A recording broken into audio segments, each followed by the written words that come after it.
لقد آتينا داود منا فضلا يا جبال أوبي معه والطير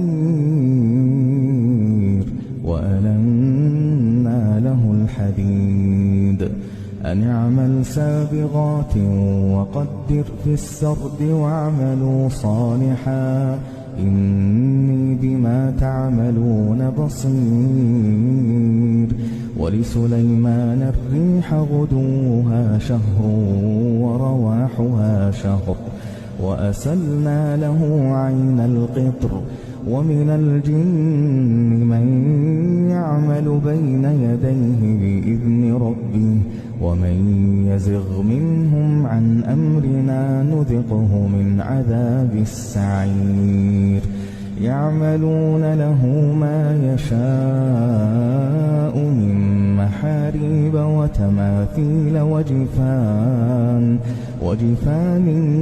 كالجواب وقدور الراسيات اعملوا آل داود شكرا وقليل من عبادي الشكور فلما قضينا عليه الموت ما دلهم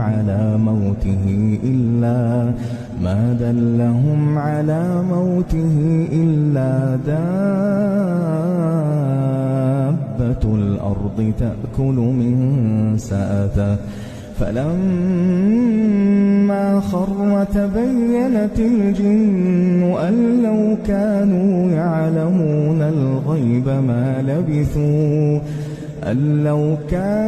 يعلمون الغيب ما لبثوا في العذاب المهين لقد كان لسبإ في مسكنهم آية جنتان عن